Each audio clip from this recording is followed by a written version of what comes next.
Poke the Bear is brought to you by Prize Picks and the Game Time app. And welcome into Poke the Bear episode 299, presented by Prize Picks. Go use that promo code CLNS50 to get $50 back. Or excuse me, the promo code is CLNS, not CLNS50. It's CLNS. But you get 50 if you play just $5 and are presented by Game Time. Go use that promo code CLNS to get $20 off that first purchase. Terms apply. I am Evan Marinofsky. That is Conor Ryan. Connor, what is up? Evan, unlike the Bruins on Tuesday, I have showed up. I'm here. You're here. I'm okay. You're gonna try. Well. How you doing? You're gonna make an effort. You're gonna give it a go. You're gonna give it an A for effort. Bruins certainly didn't on Tuesday night. I'm good. I am good. The snow I can do without, but happy to be here. That's what's most important. So we'll dive right in. I'm happy to talk about hockey with you, about this team that continues to drive all of us insane. At least there's the Bean Pot next week and the week after. I'm sure that won't drive you insane at all. So no, of course not. I will be there. I will be too. I will be too. Bruins 7-2 loss to Buffalo. So they got us all primed on Saturday, saying in the dressing room, don't write, you guys are writing us off. We'll get into Nikita Zadorov because, oh boy. But he was one of the main culprits saying it. And they go up to Buffalo and just get pantsed, get completely embarrassed. 7-2. And this is sort of their thing where, they're still, 5-2-1 over their last 7 games or 6-2-1. But you have, last week it was New Jersey. This week it's Buffalo. You just get trounced in these games, and it's kind of predictable. We were kind of all saying before, we're it wouldn't shock us if they laid an egg up in Buffalo, and boy, did they! I mean, that was pathetic. Yeah, no, I mean, again, it's 5. What do you say, 5-2-1, right? That's their recent stretch after losing 6 in a row. Should be 7-1-0. Honestly, you look at considering the matchup you had against Buffalo, that game against Ottawa, where you shouldn't have let that one get away from you there. Again, it all comes down to optics and opportunity. And what have we said all year long, Evan? And we even mentioned this on Bruins Beat earlier this week of what will this team do? They'll probably lose to Ottawa they'll probably lose to Buffalo rather on the road, because that's what this team does. They get into these stretches where they come back in these games. You have your star players deliver. You have guys like Geeky step up, and you feel like maybe there's something brewing. Haha, get it?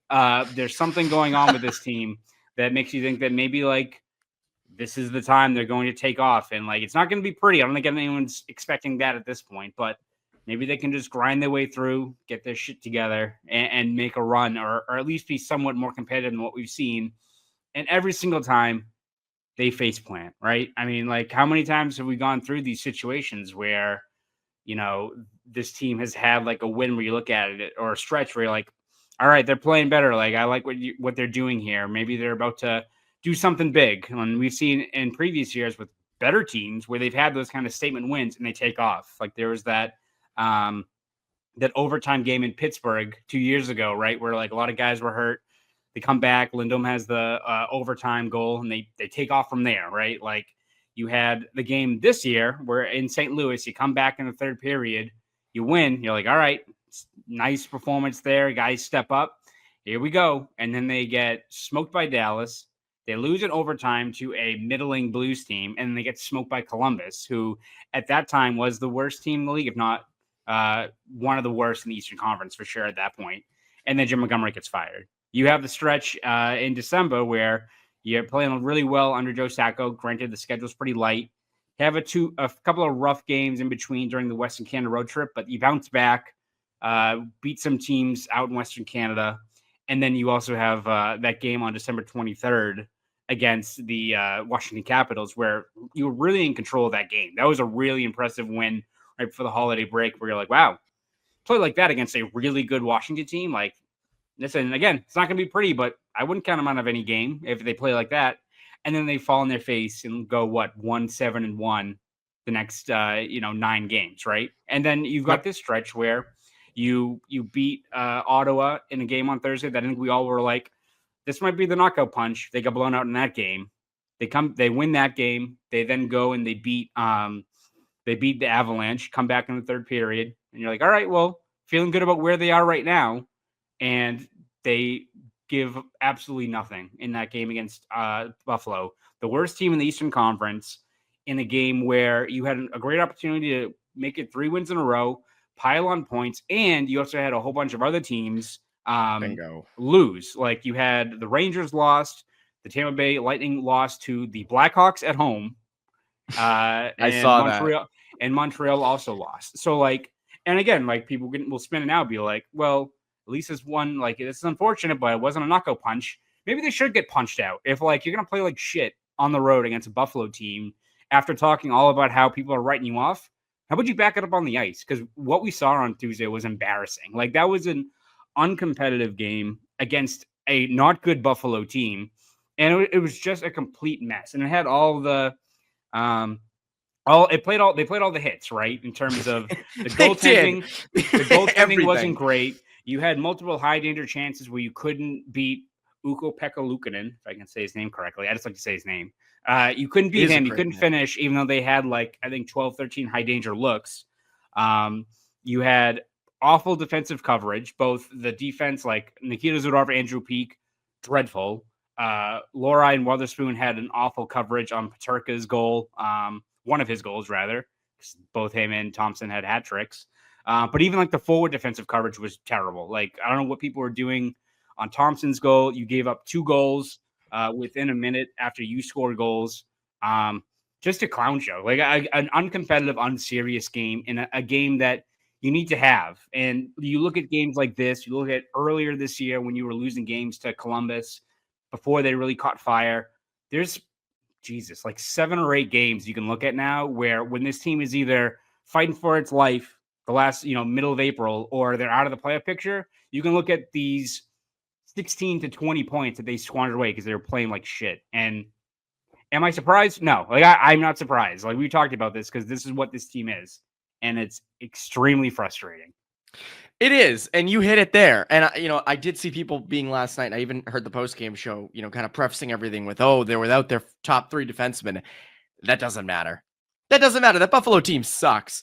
And the other thing is, and this is, you mentioned playing the hits, they chased play for the entirety of Tuesday night. They chased the play. Buffalo was more skilled. They were faster. They were better. And yes, Hampus Lindholm would help you, and Charlie McAvoy and Brendan Carlo. But they've done this even with those guys. This roster chases every team. They are slower than every team. They are less skilled than every team. And when you can't even face off against Buffalo, right? Like we'll get to effort in a second because I think there's one person who encapsulates just the shitty effort this team puts forth. You don't have it. You don't have it. And that's why, like, even when they have these stretches, like where they're 5-1-1, it doesn't feel like it because they're consistently outplayed. They were outplayed by Colorado over the weekend. They were outplayed by Florida and Tampa. And this is what they do. And sometimes they can hold on and they lock it in defensively, and Swayman, steals them a game and they win. And that's terrific. But then you see the warts. You see the warts against Buffalo on Tuesday, where there is zero ability to keep up with other teams. There's the lack of talent is evident. And then you add on the lack of effort, right? Like that's why you can beat Ottawa 2-0. You can beat Ottawa 2-0 because your goalie plays out of his mind and you're good defensively and you win your battles and all that crap, and you finish your couple of chances. Great. That's awesome. But 7-2 and just the lack of effort, that's what hurts. When in my lifetime, I have never seen a Bruins team just give up. Just hands up, white flag. You could feel it. That third goal that the Sabres scored, they scored 3 unanswered. Right when that happened, I tweeted, "Here comes the snowball." And it's exactly what happened. It's exactly what happened. And to me, this is what really pisses me off. Really pisses me off. So Nikita Zadorov with like a minute left. I don't even know if it was that. Checks JJ Peterka off an icing. And Peterka kind of shoves him back. And Zadorov drops his gloves and tries to fight him and throw some punches, right? So I saw some people being like, "Oh, at least he's showing some life." I want to see that life when it comes to defending your own damn blue line. I want to see that life when it comes to making smart decisions and stepping up and covering the front of your own net and playing defense like you give a shit. And that hasn't been there it goes in and out with him. And it was so out. And you would think in a stretch like this, where McAvoy's out, Lindholm's out, Carlo's out, he would step up. $5 million for the next 6 years. $5 million. They paid him, and we'll get into free agency, but they paid him to come in and be a top 4 defenseman, and he plays like garbage. And that's what really gets me. Is like, if it's just, he's not good enough, fine. It's the effort, and it's just the crappy decisions. Tage Thompson comes in over the blue line, right? 6-on-7 versus 6'7" versus 6'5". You step up. No, back off. You got to back off. Let the guy who shoots the puck 400 miles per hour. Yeah, let him whiz one that's going to take Jeremy Swayman's head off. Do that. That'll work for you.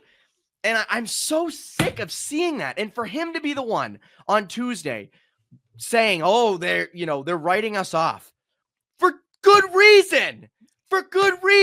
Why do you think we're writing you off? Yeah. And that's what I haven't been this mad all season, but that really pisses me off, because to me, that's the encapsulation of the free agent signings, especially him, where it's like, oh, he's big and tough and he takes on other teams. Yeah, it's easy to go after JJ Petraglia, who, by the way, had a hat trick and assist, pantsed your ass, killed you. Oh, no problem. And it really pisses me off. This is the first time this season I've gotten this angry about something. And I have nothing against Nikita Zadorov as a person. But when you go out and do that and then talk after like that, I have no need. Sorry. Yeah, I mean, that's why it's so frustrating, right? It's like, listen, yeah, people have written them off, and for good reason, because we've just have seen this so much. And like, again, to what I said earlier, how many times have we seen this team where it feels like there are stretches where you want them to break through, where you think this team has what it takes to at least be competitive? We're not talking about where we were in October, right? Where we think this team's going to be in the conference finals, which, yikes, that's going to be a hilarious episode. We do our preseason predictions again. As we try to find some evergreen content when this team is golfing by April to keep on playing like this. But down to Galveston. Dirty ass water, Ernie. Dirty ass water.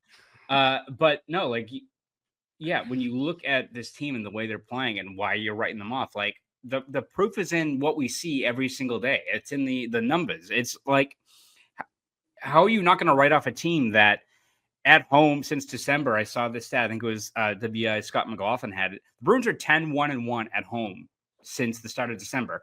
Pretty good. And what's like the saying? Like, you go like 600, or you win 2/3 of your games at home and you're 500 on the road. Smooth sailing. You got it. They are 1-7-1 their last 9 games on the road. And it's not like these are games where, you're coming up short. Like, I look at like that Oilers game where they lost in overtime in Edmonton, where like we're leading, McDavid ties it late, sucks. Like, you get a point out of it, and all the people were pissed, even though it was a pretty competitive game. They did a pretty good job. It's not like they're losing those games. They are getting their ass kicked routinely on the road. It is routine.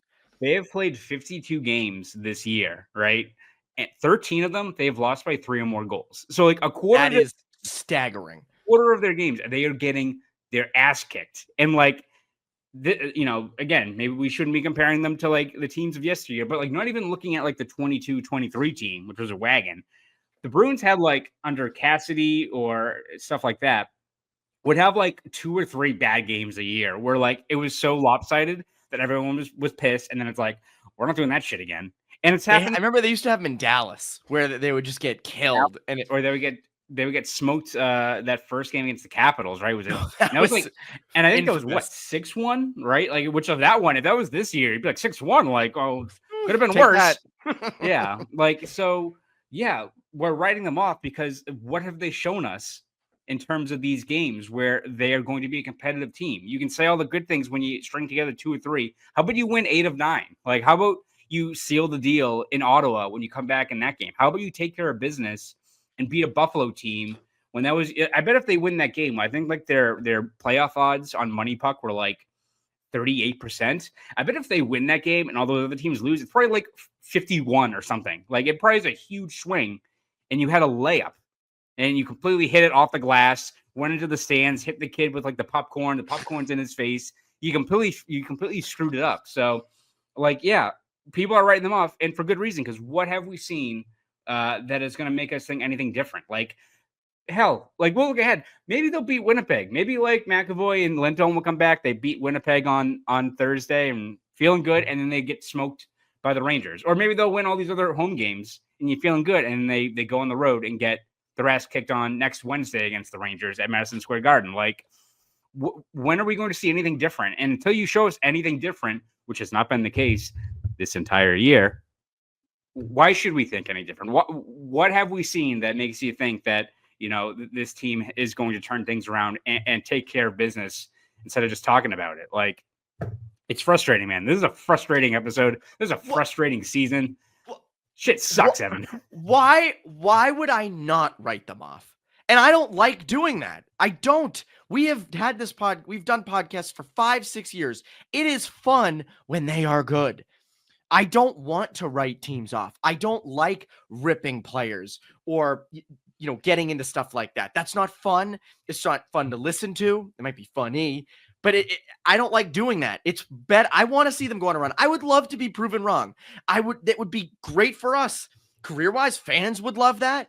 Like, all that stuff. Oh, can you imagine the promo if the Bruins like make the playoffs, like, and they do like a graphic and it's like the audio. Remember when they had the one with like Mike Felger? It was like, this team is too young. Too damn young. Yeah, it's just us it's like our voice be like, they're playing like dickheads. They play like shit. Yeah. And I would love to, and put us on the promo. Sure. Go on a run. Make us look like idiots. I don't care.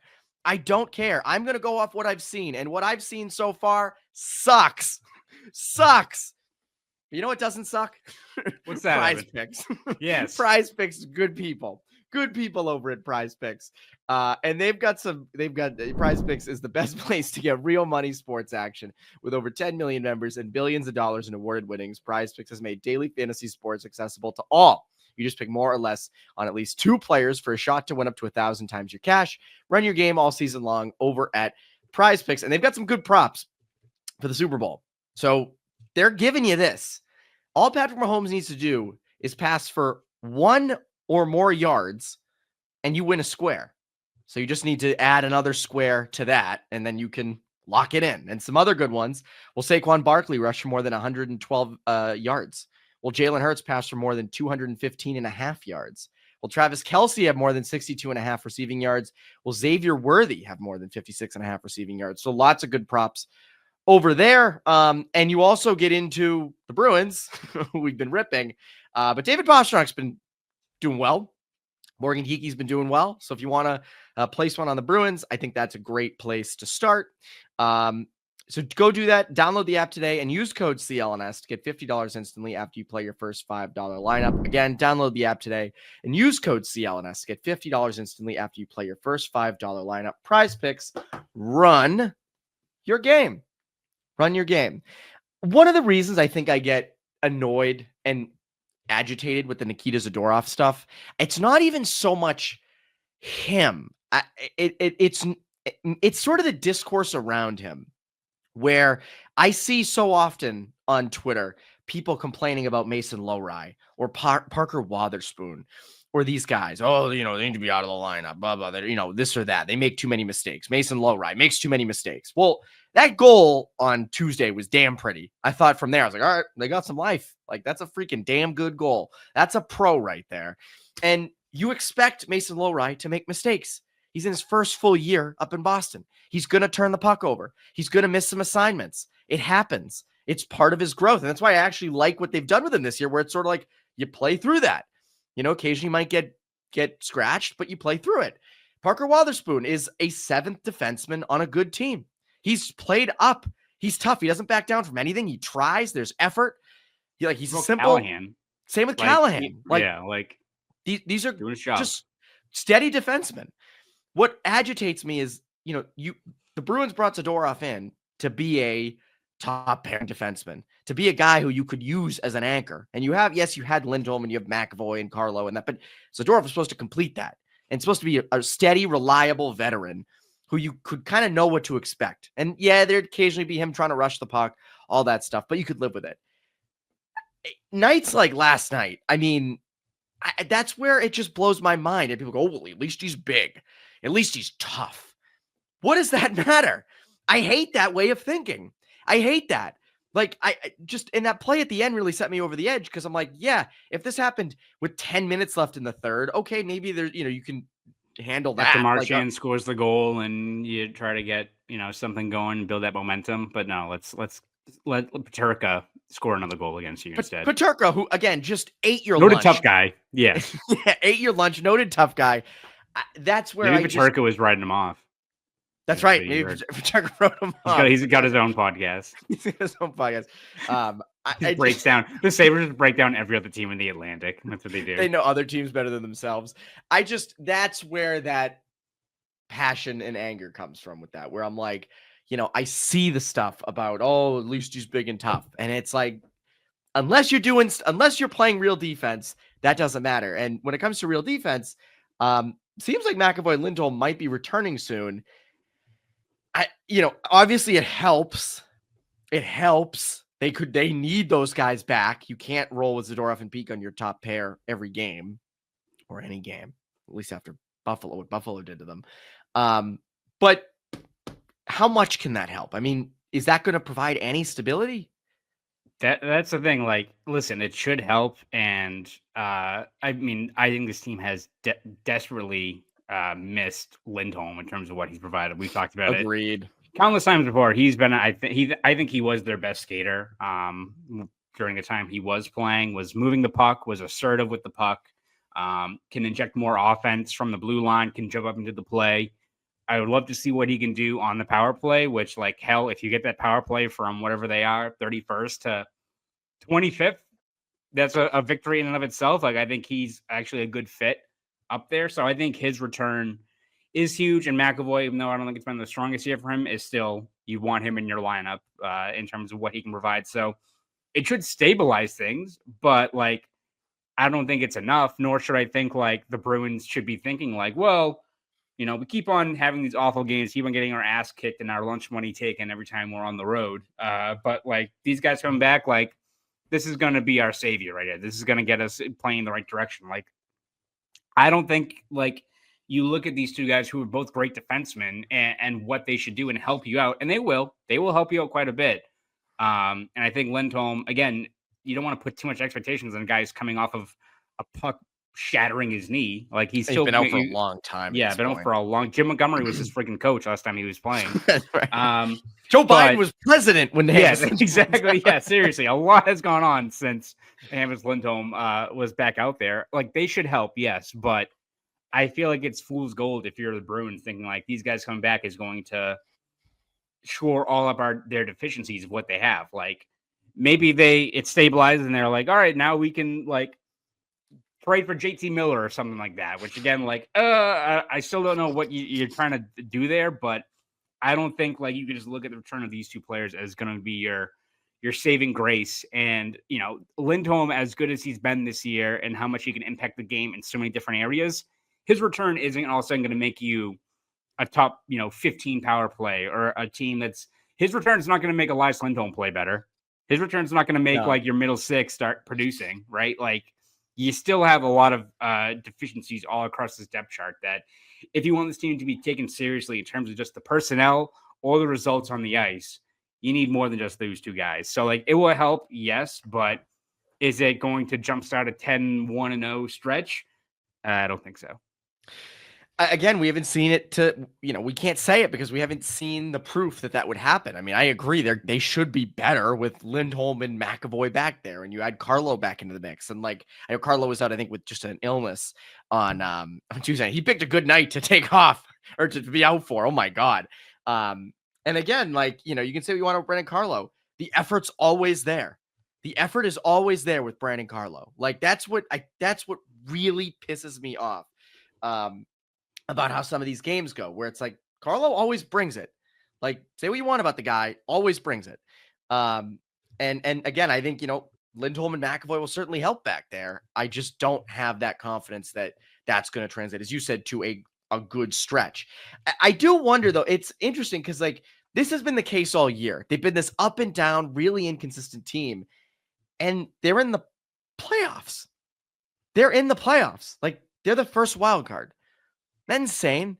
Like, isn't that it is wild, and it speaks to the rest of the East. Yeah, I was gonna say it's the byproduct of. No, I'm sorry, I keep cutting. No, but you're right. It speaks to the East and how bad it's been. But like, I do wonder if they get those guys back, they string some wins together. I do wonder if they look at that and say, "Let's buy," or like, "Let's not sell a bunch of pieces. Let's compete for the playoffs." JT Miller away, which like that's like that is the frustrating thing, is that like the gut tells you, right, that like JT Miller should not be like your long-term answer, but then it's like the little fucking Green Goblin mask being like, he just need one more scorer. Like, you can win a round or two with him in the lineup. He's gonna be good for the next. He's gonna be good for the next 3 years, even though he's kind of a dick. He would stabilize everything. He's your first line center, and guys could move around. That is, that is the Bruins front office has to avoid listening to the little Green Goblin mask, because, like, listen, JT Miller, if you get him and he's not going for as much as a guy who's coming off a 103-point season, is like what the going rate is, doesn't seem that high. It's not going like the president or the owners like, yeah, those guys hate each other. It's not going well in Vancouver right now. I still like. I think you have to take a long look as whether that investment is worth it for a team that, again, like the East is kind of middling. Like, who the hell knows? It's tempting, and it's like the same as what we talk about. Everything we see with this team screams like a middling, mediocre team that is setting itself up for, if they make the playoffs, a 5-6 game series, right? Like, and until proven otherwise, that's what I'm thinking. Guy like Miller would help, but like, is this the time to do it? And it's like, this team's been so frustrating that, and again, if this team was, again, you take care of business in Ottawa, you take care of the Sabres on the road, and they're 7-1-0, then I'd feel a lot better. Then it's like, well, maybe they are JT Miller away from like being somewhat competitive. No, like, I can't look at this team and the way they're playing and view any of these like positives or spins of being aggressive, even if it's like, a guy like Miller or someone who's signed long-term and it helps you out the next couple of years. Like, I'm so done with this team that like, I don't even want to get into those scenarios. I don't either. And that's why they're going to sneak in the playoffs. I'm telling you right now, they'll sneak in. This team will sneak in. I don't know how.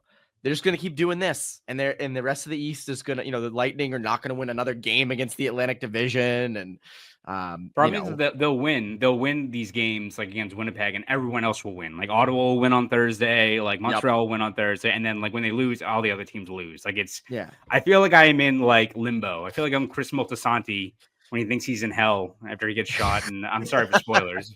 That's how I feel. I feel like I feel like I'm Tony Soprano in the coma. I feel like Steve Buscemi's ushering me into the house, and that's why I feel looking at the standings every day and how the fact that the Bruins are just stuck in this limbo. I feel like Kevin Finnerty. It's awful. I haven't watched Sopranos yet, so you can spoil whatever you want for me. It's a mafia show. Guys get shot, so it's not like Breaking Bad. Crazy. I did a YouTube recommended, a video popped up my recommended YouTube. It was like all 92 deaths in the Soprano like compilation, and I watched the first like 40 minutes because I'm like, this is like, it's just interesting. It's funny to watch. I enjoy the compilation. I think it's like 2 hours, and it's like Tony Soprano getting pissed, and it's just him just like not finding like the milk in the fridge and like losing his mind. So that should be this whole. How I feel watching the Bruins. That should be. We can do a compilation from this season of like Conor Ryan and Evan Marinofsky losing their minds during the Bruins 24-25 season. Oh, it wasn't supposed to be like this, Connor. It wasn't supposed to be like this. Our friends over at Game Time, though, they are about providing a great experience. Game Time has a new feature called Game Time Picks that makes getting tickets for events even easier. Filters out the fluff to show you only incredible deals on great seats, so you don't have to waste time searching through thousands of tickets to find the best possible value. They always have super deals, especially flash deals, which are awesome. You want to go to a Bruins game, you want to go to a Celtics game, maybe you want to travel and you're on the road and you're like, I'm in Detroit, I want to go to the Red Wings game tonight. Or, I'm in Florida, I want to go to the Lightning game tonight. Game Time is the place to go do that at. They also have lowest price guarantee, or Game Time will credit you 110% of the difference. And they also have the seat views, which are chef's kiss. We love seat views.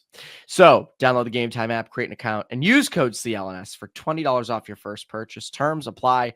Again, create an account and redeem code CLNS for $20 off. Download Game Time today. Last minute tickets, lowest price, guaranteed. Connor, what time is it? game time. It's game time. I just feel like I have no energy after that, like, first 30 minutes of this podcast where I played a game. I had a game this morning. I played and we won. Gritty 3-1 win. We were down 1-0 with. So unlike the Bruins. Unlike the Bruins, yes. Down with 3 minutes left, 1-0. We scored 3. One was an empty netter, but gritty, but a lot of energy. Now this yelling. I don't yell much. I never yell really ever in my own life. Even I think yelling is like. Even when UMass won the championship, I was covering it. I had to be unbiased. I had to be a, Zen like locked in. Couldn't care. One thing that's clear, and I think it was clear a while ago, and it was accentuated on Tuesday night, is this was a rough free agent summer for the Bruins. Lindholm and Zadorov, a lot of money. Lindholm has not given you anywhere near what you've needed. I mean, again, third line again on the third line. You don't notice him that much. He did have an assist. Actually, he did have an assist on Tuesday, but the production's been few and far between. And Zadorov, we've gotten into. I mean, essentially, like, you sort of upgraded from Derek Forbort. Like, that's been. I mean, he was great, or he was solid after Sacco took over, but then you have these sort of games that come up every now and again, and you wonder, like, is he just a third pairing D? Like, is that what he is? And right. Nothing wrong with that, but you spent $5 million on a guy who you thought was going to be, a top 4 stalwart, and that hasn't been the case. So, again, another example of free agency is very unreliable. Yeah, and like Zadorov's been up and down, right? Which I think we kind of expected. I think you want more stability from him. There has been good stretches and a lot of bad. Exactly. Has kind of. I don't want to throw away all the good stretches. There's been some good. Yeah, I'm not saying he stinks. Like, there's been some good. It's just frustrating. But Lindholm, it's like the last month or so where he's just been now in the third line. It's like you don't listen. There's a lot of third line centermen who maybe are unsung players or stuff like that, but you notice them.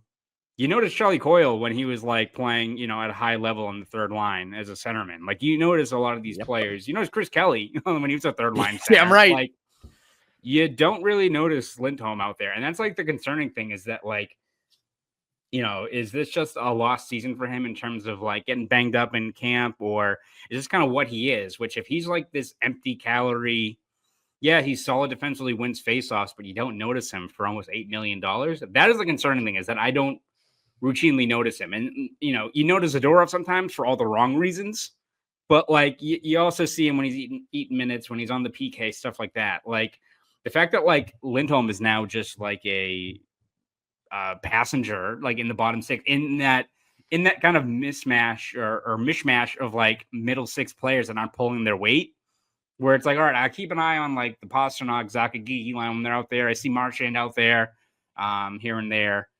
You don't notice Lindholm all that much. And that's like the concerning is, like, is this just what he is? Are the Bruins just like now being like, I guess we got this 2C, maybe 3C for almost $8 million. It's like, that is the concerning thing. And like, maybe, for all we thought of him, and I think we set reasonable expectations going into the year of like, we don't think he's a play driver or a guy that can anchor his own line, but we thought he was going to be with Pasternak, would be effective on the power play, and you're just not getting 70 anything there for like it helped, dude. Imagine if we had 55 points, you'd be doing backflips. Like, you're just not getting anything there from a guy that one you commit a lot of money to, and a guy that you desperately needed to give you an extra scoring punch. Like, again, in terms of just what a third line center is, like, I saw so much more from Charlie Coyle from a few years ago when he was in that spot. And like, Coyle's kind of in that same no man's land right now, of like playing on the wing. Like, maybe this year it's just complete crap, like a shit show, and everyone's just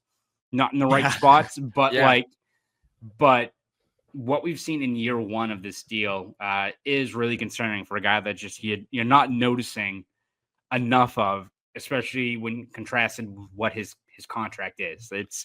That's what I'm really concerned about. Like, Zadorov is going to be up and down. Like, maybe get into a playoffs, he'll stand out. And he was good last year with Vancouver in the playoffs. Like, but you got to get there first, which is the concern with him. But Lindholm is one where I'm like, man, I want to see this guy do well. He's got a great resume, but like, man, you were just not noticing him nearly enough for a guy that's supposed to be a focal point of your team right now.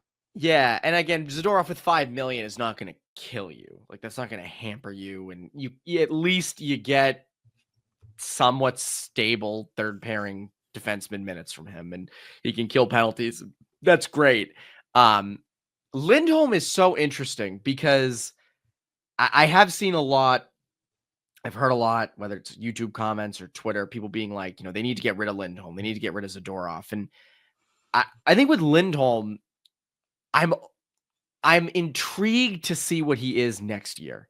I'm intrigued to see him fully in this environment with hopefully a better, more stable training camp.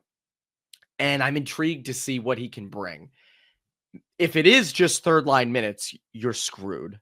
Yeah. You're screwed. And that's what we've seen this year. So it's like, I can't be like, he's going to break out next year. But I am, given his history, I am interested to see if he can get back to that or be with more stable line mates. Or what do you get in the offseason for wings? What does this team look like next year? Where is he? Is he the second line center next year? Like, do you have a legitimate number one center next year and you can comfortably pencil in Lindholm as your 2C and like be cool with that? I don't know, but you're right. The not noticing him factor is really concerning. Zadorov's interesting because in terms of that contract aging, obviously defensemen go up and down. Brandon Carlo has outstanding years, and he has years where you're like, that wasn't his best. McAvoy's in the middle of one of his years where it's like, this isn't his best. But it goes up and down. Coyle, like, it happens. The thing with Zadorov that does concern me is just the decision making. It's hockey IQ at times where I'm like, that doesn't make a heck of a lot of sense. And we heard this coming in. And we even heard Jim Montgomery mention, he's not very coachable and things like that. And that worries me as well. That concerns me as well. So yeah, I mean, both free agent signings have, like, when you do grades at the end of the year, I'd imagine both at this rate get Fs. Like, and I don't begrudge them for taking the money. Good for them for getting paid. I'm not saying like, they're a-holes for taking the money. Like, that's on the Bruins. That's on the Bruins. Like, that's blowing up in their face. Good for the players for getting paid. I'm all for it. But you do have to produce. You do have to be noticeable. And that hasn't been the case this year. But again, it's year one. Do they look different in year two? I don't know. But it's a scary thought because that's a lot of money tied up in two guys. Yep. A lot of money tied up in two guys. Yeah. So, wow, this was quite an episode. Really uplifting episode, Evan. Wow. Man, I need some positivity after. I need to do something after this that has nothing to do with hockey. I don't know what it'll be, but yeah, I was gonna say, don't watch the Bruins highlights. No, thanks. Connor, what can the people look forward to from you over at Boston.com and the Globe? Yeah, you can read my stuff there over at Boston.com and the Globe. We have covered every step of the way this Bruins season with recaps, features, columns, breakdowns, all that good stuff. So please read my stuff over there. And if you want to follow me on Twitter, X, whatever it's called, you can at Conor Ryan _93. Go do all that. That's Conor Ryan. I'm Evan Marinofsky. You Poke the Bear listeners, have a great rest of your week.